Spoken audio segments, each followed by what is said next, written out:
This Cape Rugby TV feature is brought to you by Direct Access, your financial services partner, and Score Energy Drinks. Hello everybody, welcome to another episode of Cape Rugby TV. This is the show that takes a look at what's happening in the world of Western Province Club Rugby. Big thanks to our partners on board with us here, Direct Access, your financial services partner, Score Energy Drinks, of course on board with Western Province Rugby and the Western Province Club Rugby Sevens, Thorburn Specialised Event Services, and Yes Electrical down on Voortrekker Road. Folks, we've got a busy show for you tonight. We're of course still connecting to our audience via the digital medium, so a lot of interviews, a lot of conversations. We'll catch up with Faisal Felton from Western Province Rugby. In specific, he's going to talk to us a little bit more about lotto applications that is open now and the process for clubs to follow that road. We'll speak to Jonathan de Walt from False Bay. We'll take a look at some of the hits and memories there, specifically the match between False Bay and Uni Mill. And then we'll catch up with Dani de Villiers. He's just returned from overseas and has taken the role as head coach of Durbel. Fascinating conversation, and looking forward to that a little bit later during the course of the show. We'll speak to Abraham Fredericks and Paul van Niekerk at Noordlikes. They're of course also busy behind the scenes there and engaging with their players. And on the line with me now to get the ball rolling from Brackenfell, head coach Tinus van Rensburg. Tinus, hoe lyk dinge daar by julle, meneer? Ja, baie dankie JP, lekker om hier so met jou te gesels man. Ons het nou die dag gesels met die ouens van Brackenfell, ek meen en natuurlik met jou ook. Hoe lyk dinge daarso? Hoe gaan dit met die spelers? Ek weet dit is nog steeds lockdown, nie veel het verander nie. Ja, JP dis moeilik, jy weet, in die begin was almal maar 'n bietjie positief en jy weet almal het hulle videoetjies aangestuur van oefeninge, ons het deur vir hulle gestuur wat hulle moet doen en sulke dinge, maar jy weet mense het gehoop en geglo dit sal vinnig, mense vinnig weer terug op die veld wees. So dis maar challenging, maar spelers werk maar hard op hulle eie. Jy weet mense probeer maar, ek wil amper sê reg wees vir wanneer mense weer terug na die veld kan keer. Maar dit maak dit moeilik want niemand weet regtig wat aangaan of wanneer dit sal gebeur nie. So dis maar challenging vir ons almal. En die spelers, wat sê hulle? Hulle vra seker vir jou die hele tyd, coach, wanneer speel ons? Wanneer speel ons?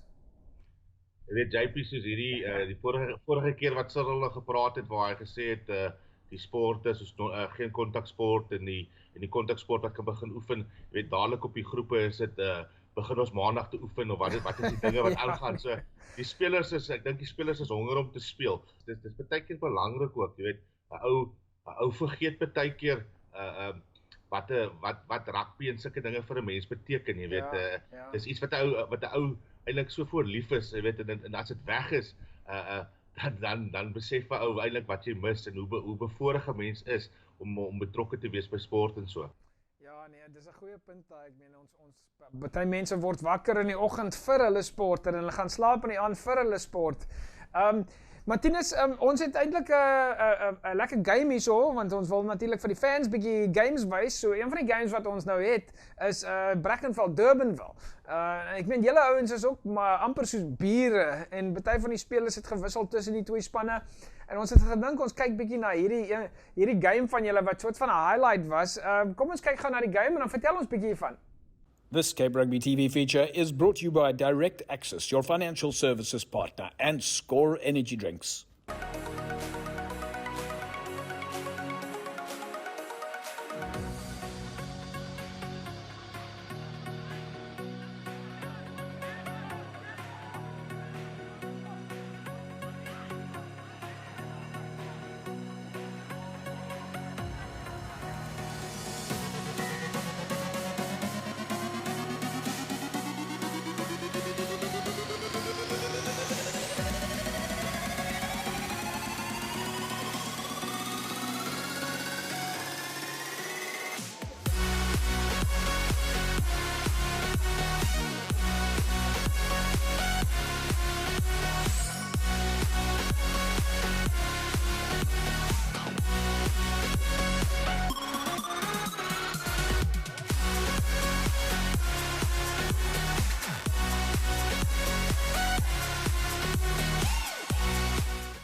This Cape Rugby TV feature is brought to you by Direct Access, your financial services partner, and Score Energy Drinks.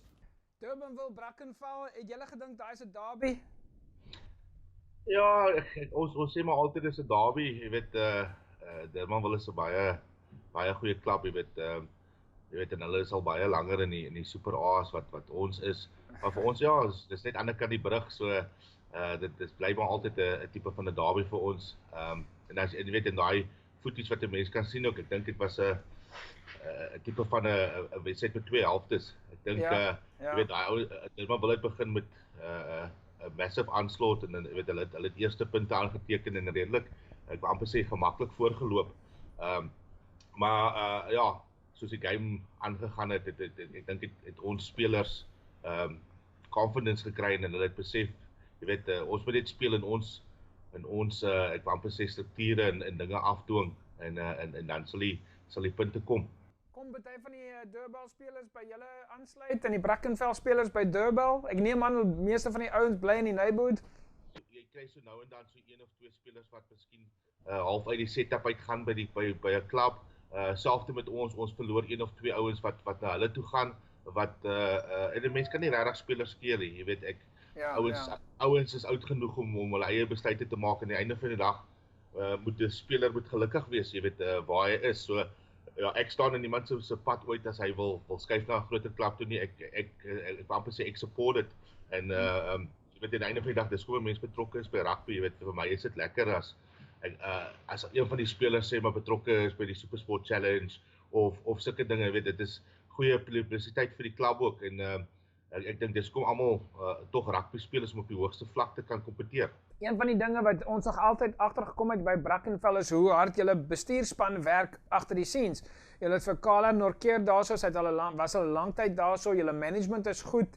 As ons kyk, as mense by Brackenfell se klub aankom, dan is daar altyd 'n clubhouse. Die clubhouse is vol. Partykeer is daar 'n lekker spitbraai wat aan die gang is. Die DJ is aan die gang aan die ander kant. Ek meen daai is alles lekker dinge by die klub en dit help seker vir jou as 'n coach om daai spangees daar te hê. Jy seker soos 'n legend of 'n hero as jy daar instap. Ja, JP, ek sal nie dit sê nie, maar ja, ek voel welkom, jy weet, dis my tipe mense en soos ek sê, dis my familie. Die groot ding is, ja, ons is eintlik 'n baie klein komitee, jy weet, obviously as hoofafrigter van die klub, het ek nou half 'n seat gekry op baie panele en sulke dinge. Maar ja, jy weet, ons is 'n handjievol mense wat op die komitee is, maar almal regtig waar bring hulle deel en is eintlik daar is nie net iemand op die komitee wat een spesifieke job doen nie, jy weet jy multitaskbaar en almal help waar hulle kan.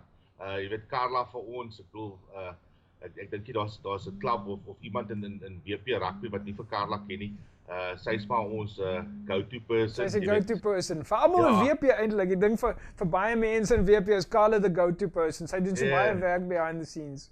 Ja nee, ek wil Carla staan soos president ook, jy weet so ja nee, ek dink sonder Carla by die klub is ons in groot moeilikheid. Nee, maar daai is fantasties. As sy jou president is, dan sal ons haar op die show moet kry een van die dae. Sy kan 'n bietjie praat vir ons sê hoekom die gras so lank is daar by julle klub. Ja, ek dink iemand anders kan 'n slag op jou show kom, JP. Ek dink ek was al so 'n paar keer 'n interviewtjies gedoen, so dit sal goed wees as Carla of so 'n bietjie kan praat. Fantasties. Ons is hier om vir julle te support en natuurlik vir julle en julle borge ook 'n bietjie coverage te gee. So Tinus, ons los hom daarso. Ons praat weer binnekort met jou. Sê maar vir Llewellyn en die boys daarso. Ons sê hallo en ons sien uit om baie pictures en video's van hulle te kry. Baie dankie JP en dankie vir die tyd. Dit was lekker om 'n bietjie weer sommer 'n klein bietjie rugby te gesels en dit is goed om 'n paar sommer klips te sien van die ou goeie wedstryd wat ons al gehad het in Durbanville. So nee, baie dankie vir jou. There we go, folks. Tinus van Rensburg, of course, head coach at Brackenfell. And okay, we're not in the season right now, but if you want to have a good gees on any normal club rugby day, then on a Saturday afternoon, you go down to Brackenfell. The clubhouse is always busy. And if you want to sit in the clubhouse, they run a camera from the roof onto the game, and you can sit in the clubhouse. You can actually watch the game. Folks, we've still got a number of interviews coming up this evening, so don't go away. And we'll take a look at some of the hits and memories of the warm-up games in 2020, but as well as the matches from 2019. We'll be back in a sec.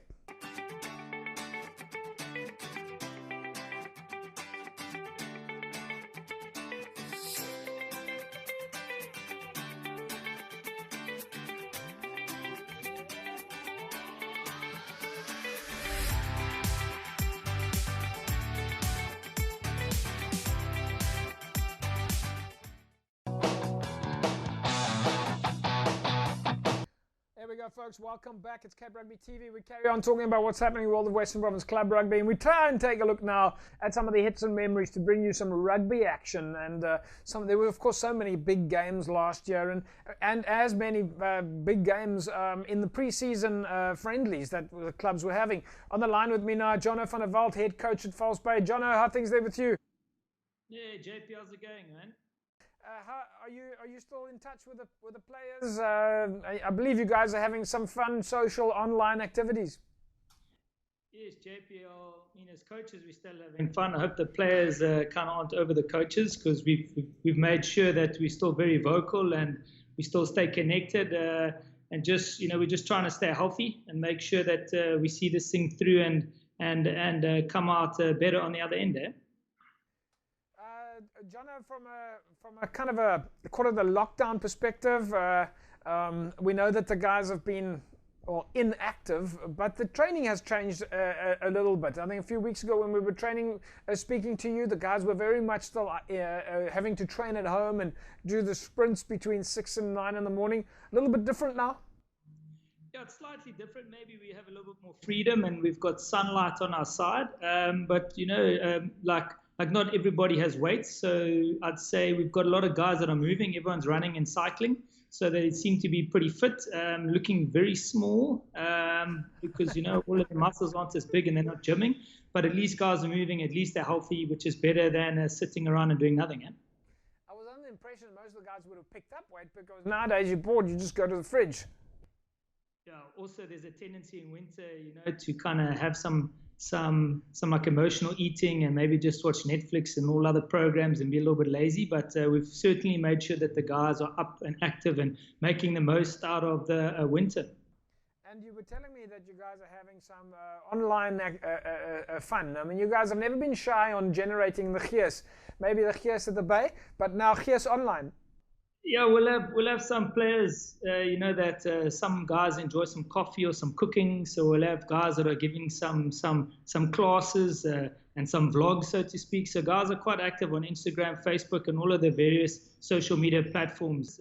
We've had to try and raise some money to keep our bar and to keep our clubhouse going. The club's been closed and dormant, but there's still some running expenses. So wherever we can raise some funds. And to try and keep our club going, as well as help all the charities within our community as well, which is great. One of the things, of course, that keeps everybody engaged and keeps people having fun is looking at yesterday's games and looking at some of the stats from before. That's good fun for the players. Yes, we've decided to take a trip down memory lane. In club rugby, we'll have guys from 17, 18 years old right up to 34. So, some of the youngsters might not know what happened in the club maybe 4 to 6 years ago. So we've had a little trip down memory lane, a little bit of trivia. We've picked some games and some tries, and we've kind of asked some questions to jog the memories and see if guys can remember who scored the tries, what is the halftime score, what is the full-time score. Again, just trying to come up with ways to keep guys fresh, and it's been going well. Okay, so we do have a game here that we want you to take a look at, and then you're going to have to talk us through it. Let's take a look. This was, of course, False Bay against Unimil, and you came out with a 29-16 win there. But we know that Ishmael Dolly can be a tricky customer. Tell us about the game. Let's have a look at the game, then tell us about it and what you remember. This Cape Rugby TV feature is brought to you by Direct Access, your financial services partner, and Score Energy Drinks.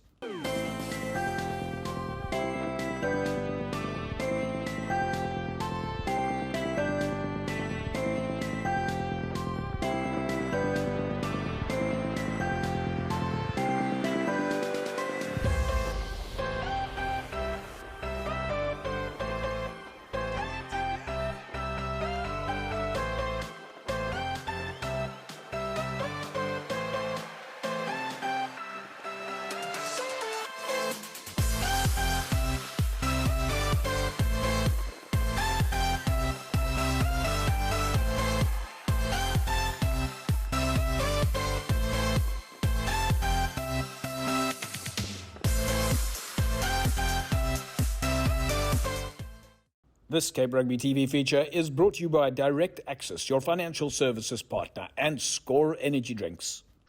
You end up in top 4 there together with UCT, Durbell, and of course Marty's. But Unimol, no walk in the park. No, Unimol have, we all know about their recent success, and Ish and his team have done extremely well. And every single year when we play, whether it be home or away, it's super competitive. This was actually our first time that we had played at Unimall in the last 4 or 5 seasons. So it was quite tough. What you can't pick up on the video there, it was very windy. And it was almost a game of 2 halves. We managed to get 1 or 2 lucky tries off a set piece, I think off lineouts where Morne Smile and Rian O'Neill went over. And then we had to hang on a little bit because Unimall kind of fought back towards the end and it became a bit close. We were lucky enough to pick up the bonus point win there, which made sure that we had a bit of a better run in the playoffs. So that was a league game, and then we ended up actually playing Unimall in the playoffs again, but we played them at home. Yeah, so what would you have said were your toughest games and toughest teams in 2019? What are we, 2020, last year? Marty's were good. Unimall were very strong. Durbell was strong. UCT were very good. And then you've always got to be careful of Tygerberg. Tygerberg are always there and thereabouts. And if you don't... As you would know firsthand. Correct, and if you don't pitch up on the day. And then I'd say SLA is quite tough because there are tough games, but every single week is tough. You've got a new captain, of course, now, Thabo Mkongo, taken over from Snoop, Graham Knoop. Yes, correct. We looked at it twofold. One, it was a bit of a succession. So Snoopy is very much still part of the squad and still there. He had to, obviously, as players get older, their work and business and family life start to maybe take a bit more control. At the same time, we have, youngsters. I'm only 38 and Snoopy's only just 29, 30, but the youngsters that are 23, 24, they seem to speak a different language to us.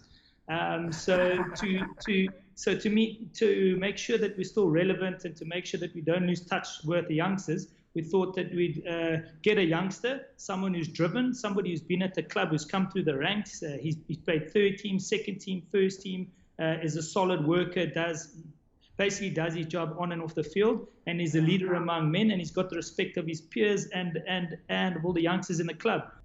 Well, hopefully we'll get Thabo on the show soon, and he can also tell us about some of the hits and memories of 2019 and of course some of the friendlies in 2020.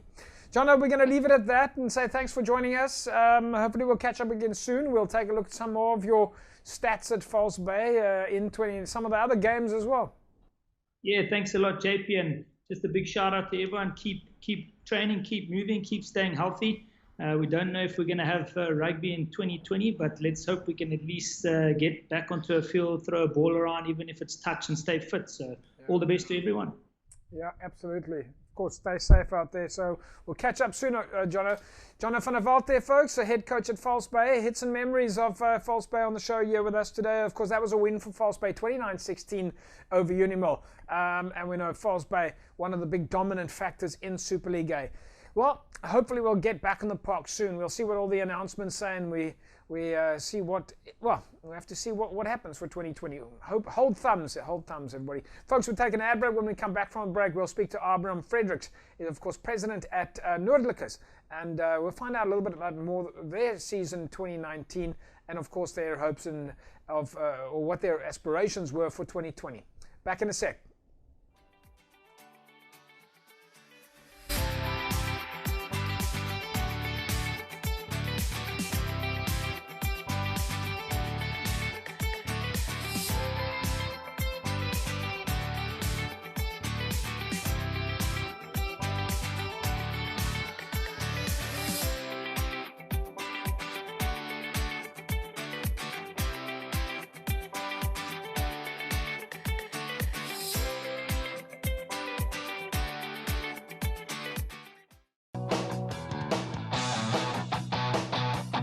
Welcome back, everybody. Cape Rugby TV. It's, of course, the time that we talk about what's happening in the world of Western Province Club Rugby. And even though it is lockdown, we do know that we can still talk to our friends of Western Province Club Rugby. So we're now reaching out to the guys at Northerns Rugby Football Club, or I must fact get clarity on that. Noordlikers. On the line with me now, Abraham Fredericks, the president of Noordlikers, and of course Paul van Niekerk, second team coach there. Abraham, Paul, hoe gaan het daar by julle? JP, baie dood man sonder die rugby man. Baie dood. Ja, dis seker 'n gesukkel. Abraham, ek en jy het nou die dag gesels. Is daar enige veranderinge? Praat julle met die spelers? Ek sien julle dra dan trots die Noordlikers tracksuit. Ja, JP. Ja, daar is ontwikkeling soos gesê, ons praat via WhatsApp. Ja, e-mails en ja, even social media maar daar is. Praat ons met die spelers. Paul, jy is natuurlik die afrigter daarso. Dis seker moeilik vir jou om die spelers was seker reg vir die seisoen. Vertel ons bietjie nou wat hoop julle om by mekaar te kry met die spelers in terme van die inligting. Hoe praat julle met die spelers en wat doen hulle by die huis?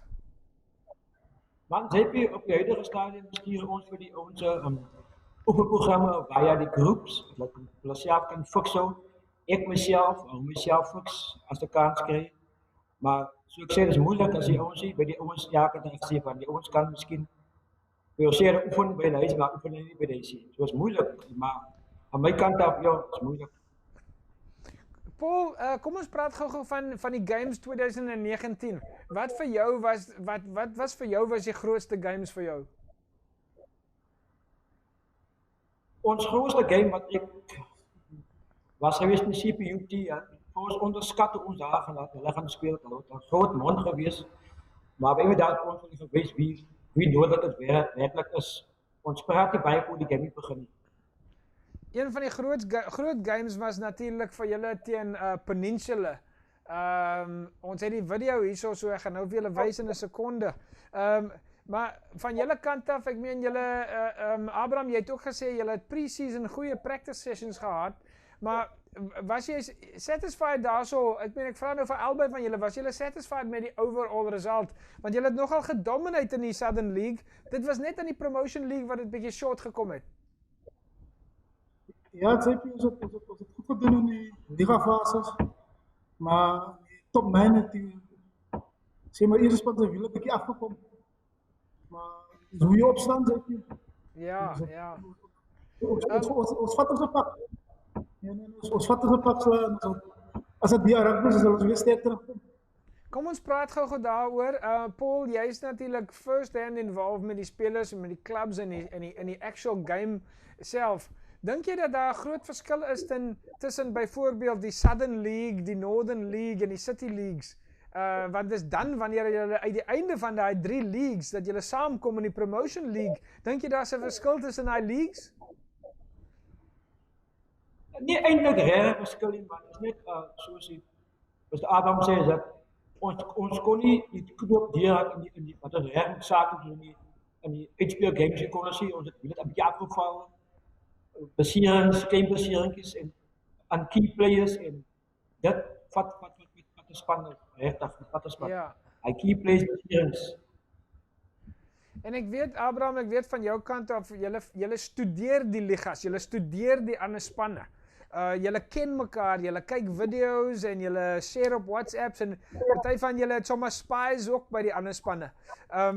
Nou, die vraag wat ek vir julle het is, die hele liga gedurende die season speel jy teen spanne wat jy ken.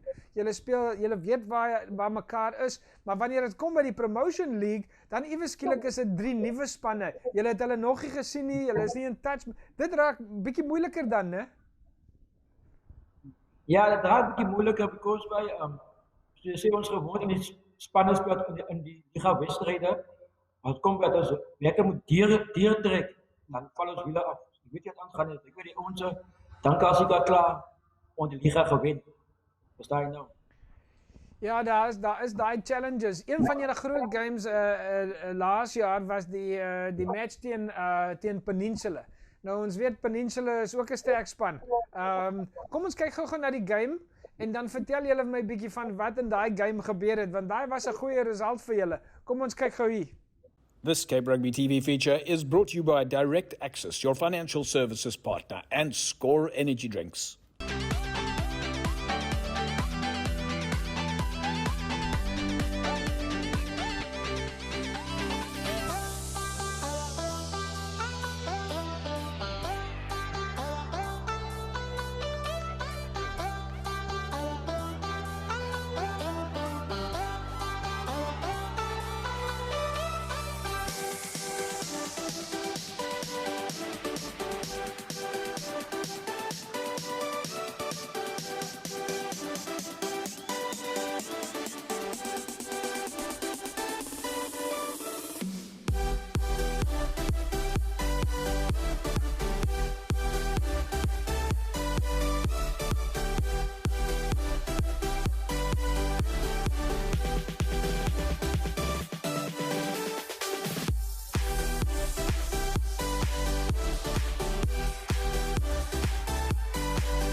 This Cape Rugby TV feature is brought to you by Direct Access, your financial services partner, and Score Energy Drinks.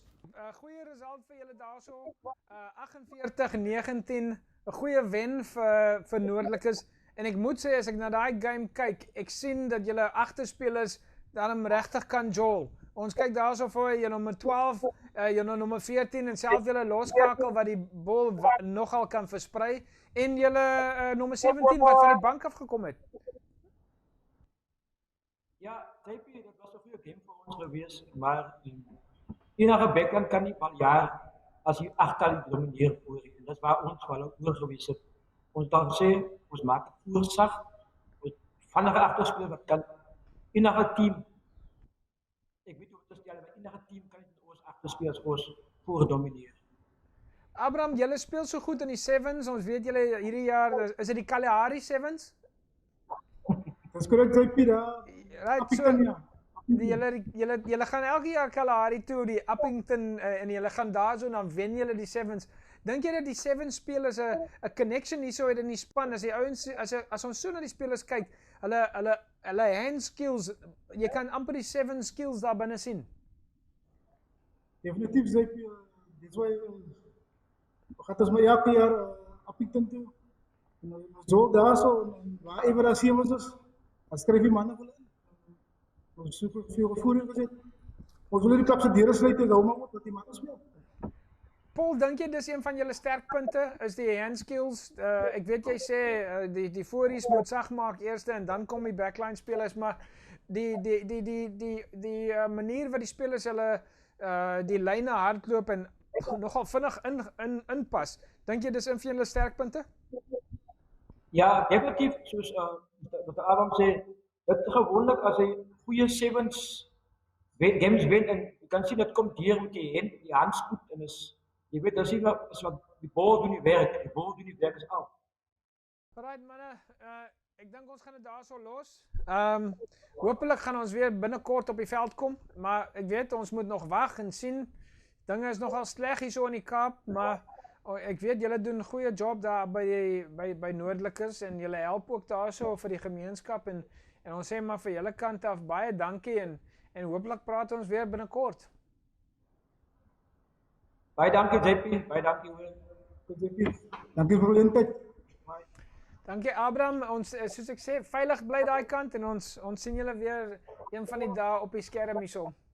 There we go folks, Paul van die Kerk, second team coach at Noordlikes and Abraham Fredericks, of course president there at Noordlikes. They do a fantastic job behind the scenes. You really have to look out for some of those YouTube videos that we've made of the guys at Northerns doing their bit for the players and for the neighbours of Noordlikes over in Elsie's. Folks, we'll take an ad break. When we come back from the break, we'll carry on with some more of our friends from Western Province Club Rugby. Still a number of interesting interviews on the cards for you. Don't go away. Back in a sec.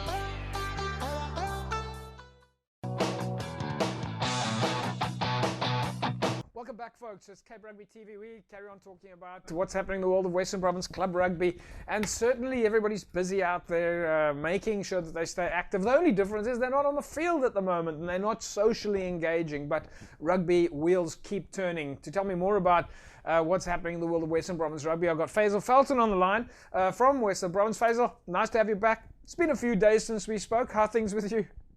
Yeah, no, good evening, JP, and good evening, listeners, and that. Yeah, always good to be back. I don't know. I mean, I looked at the time. I can't believe we're already almost the end of June. You know, so time is really flying. Hopefully soon we'll be out on the fields.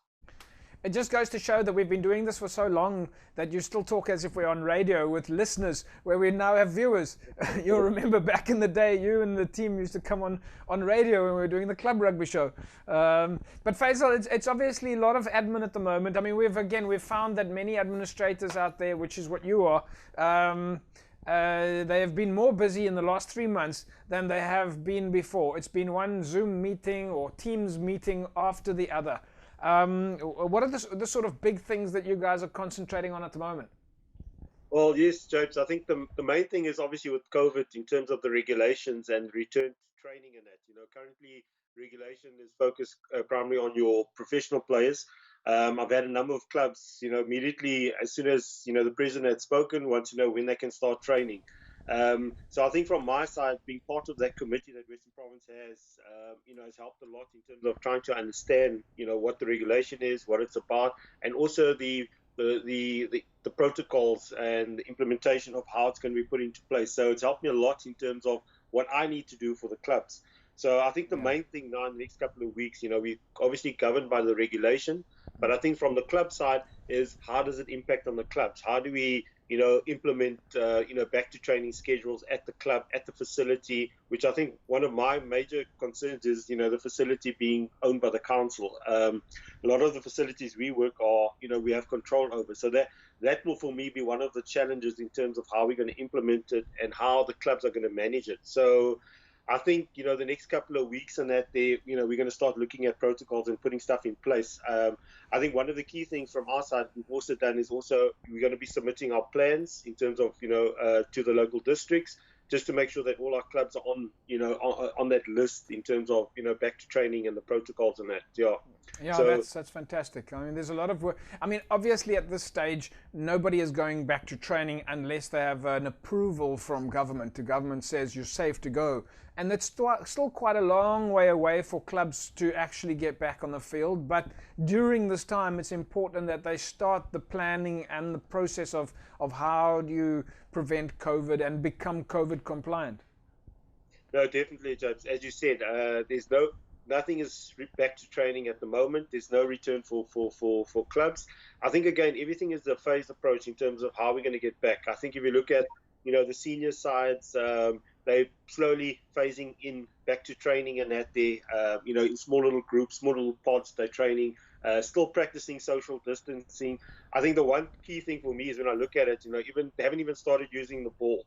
So when they start using a ball, it's about having to dip the ball into bleach and, after every session. So it's a number of things. Yeah, we're talking about your professional players now that are yeah. Correct, yeah. So what I'm trying to say is there's a number of things that we need to, consider when we start putting stuff in place, especially when it comes to the club. So, I think it's a while before we're going to start going back. But again, everything is governed by the regulation. As soon as we get the go ahead, I think from our side, we're ready to go. I've already started working on the protocols when it comes to the club, what needs to be in place, what should be in place, what are the concerns, and a number of discussion points. As soon as we got the clearance, I think, from a club side, we're going to start, working with each of the clubs, working on workshops. I think one of the key things is working through you, having, the fortunate opportunity of having Cape Rugby, where we can start doing workshops and, start getting out there to our clubs and that. Yeah, no, I think that the ability to reach more people and educate more people out there is obviously key. So we know that the coronavirus and that component is obviously taking a lot of time at the moment. All the sports structures around the world and in South Africa are busy working out their details and their club-specific plans. But that's not where the admin ends. I mean, behind the scenes, you guys are still busy with funding applications. And the big thing seems to be now on the cards is Lotto. Yeah, no, definitely. I think that's one area which every club needs to take they need to take charge and they need to apply. I think it's one avenue which there's easy access to funding and support. I mean, lots of applications, they've simplified it in the sense that it's a lot more understanding, and especially clubs who haven't applied before, it's, they can apply. I would encourage every single club to apply.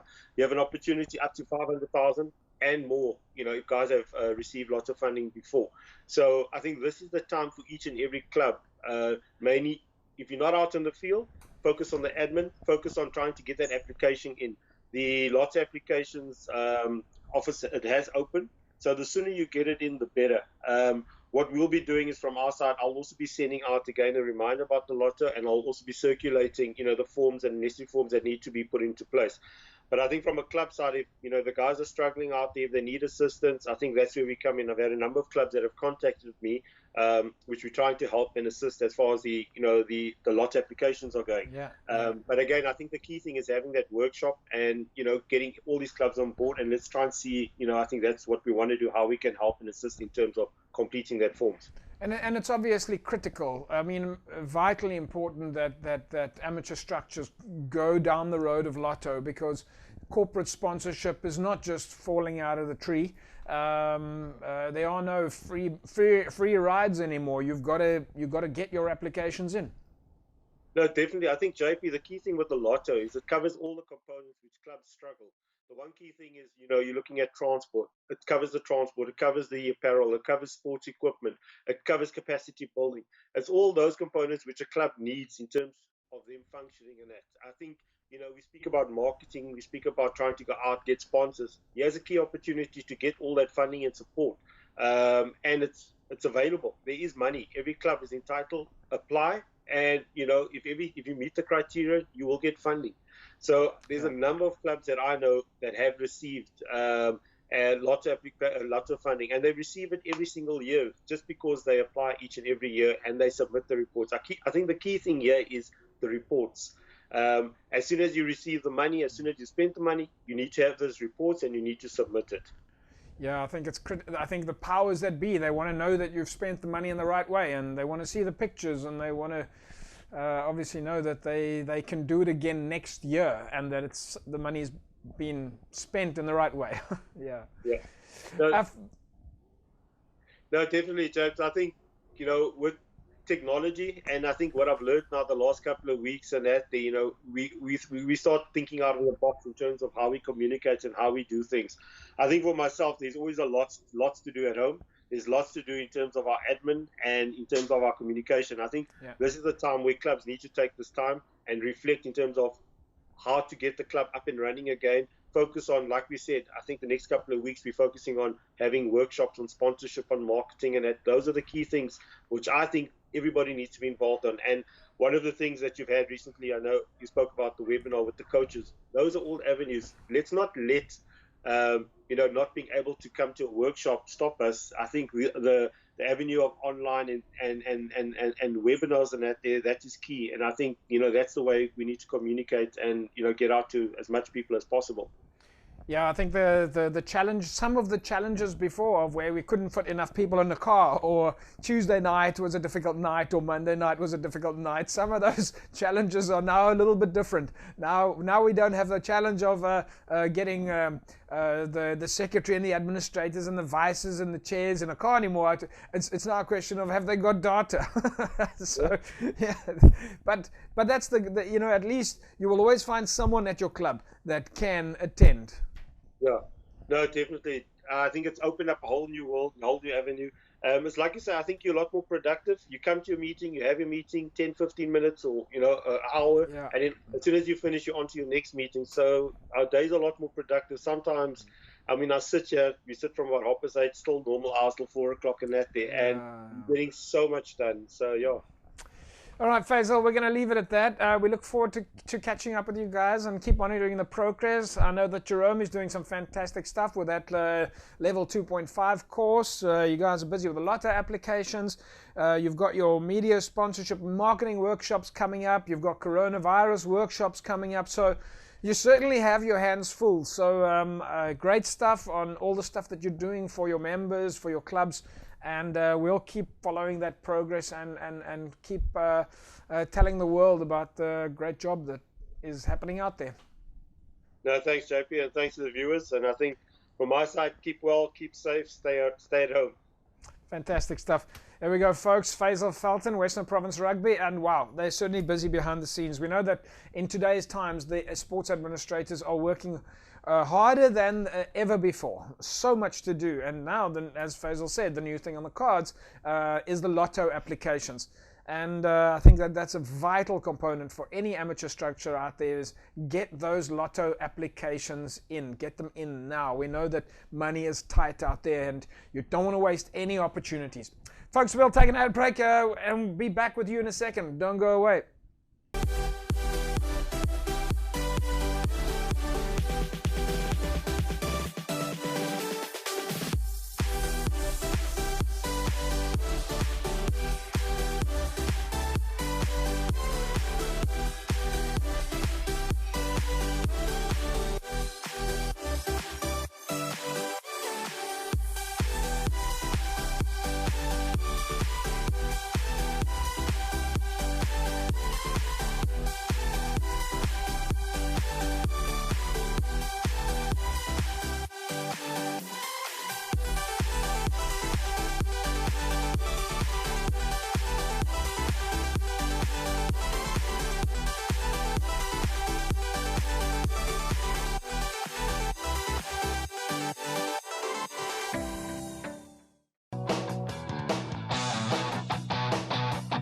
Welcome back, folks. It's Cape Rugby TV time.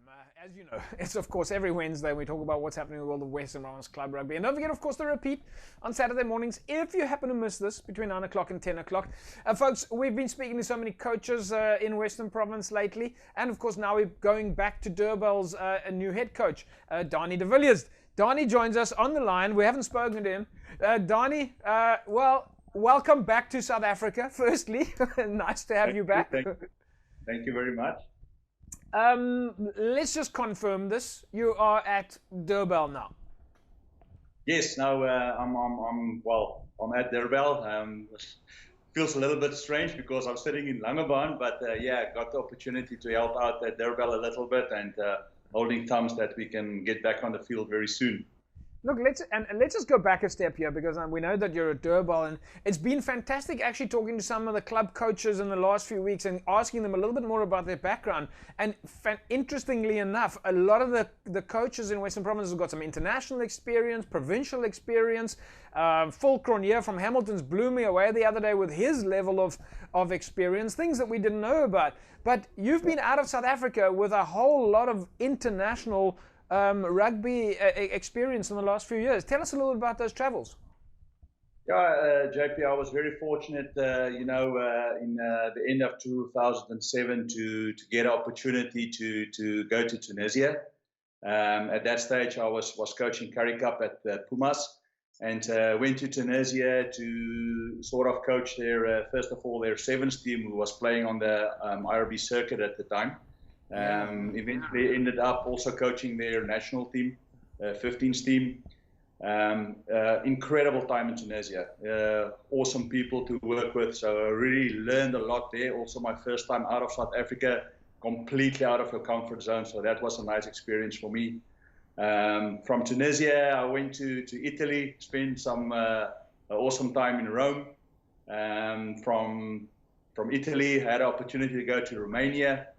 Wow. Coached the club teams there, and from there I went on to the USA, which was also a very interesting experience, and from USA back to Romania, where I was involved with the national team. So now back in sunny South Africa. So yeah, it's been a very nice journey.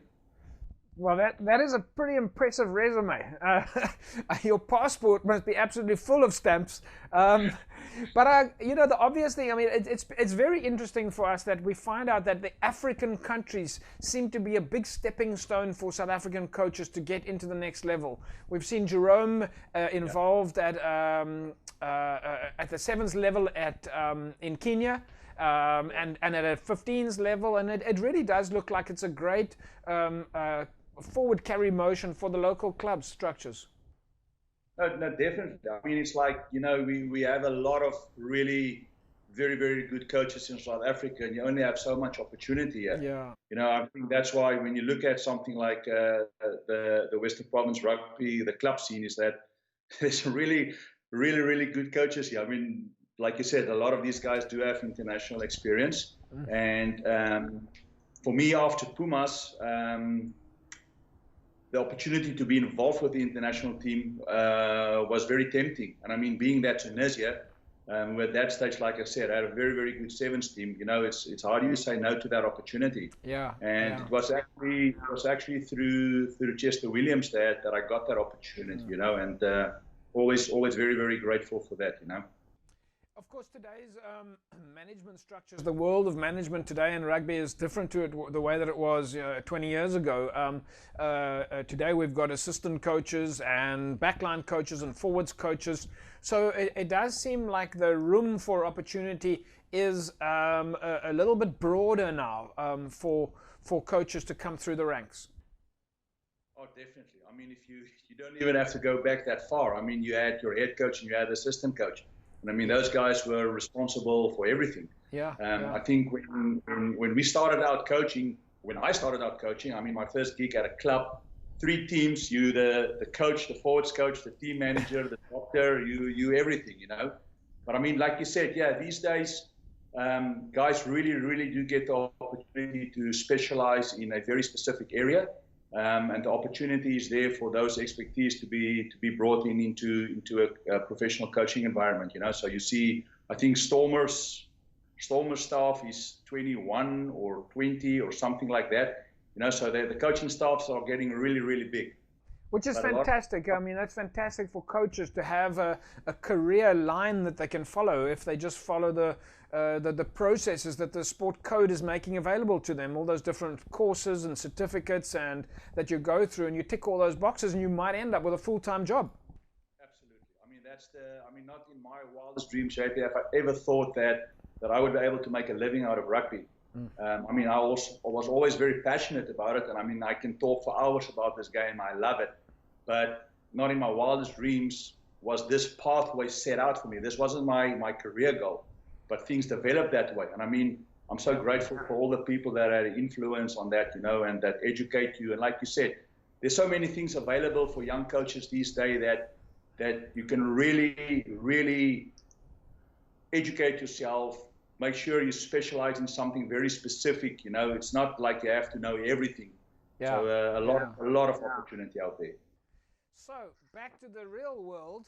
Many people say that if you can be successful at a Western Province club rugby club, then you have ticked the serious boxes. Because club rugby, as we know, is a whole different ball game. The dynamics are completely different. The resources are completely different. The traveling, everything is different. You've now decided to tackle the job at Durban. Durban come out of the Super League A structures as the 2019 champions. They've had a lot of success at the Gold Cup and the Community Cup. Are you ready for this? I am so excited, and I'm telling you, I mean, I joined Durban in a very tough time, JP, as you guys know. I mean, I was asked to help out when an amazing guy was struggling with illness, you know.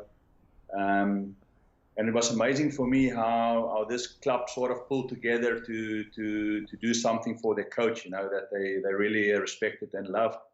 And I must say, after 1 or 2 sessions, I was standing on the side and was thinking to myself, you know, I really forgot how good the quality of club rugby in South Africa is. You know, I mean, I was just absolutely amazed at the quality of players that was running around on the pitch, and the way they receive information, the way they execute certain things. You know, so I was really amazed. I mean, I wish I had international teams on like a tier 2 or tier 3 that had the depth that, for example, Durban has. You just don't get that.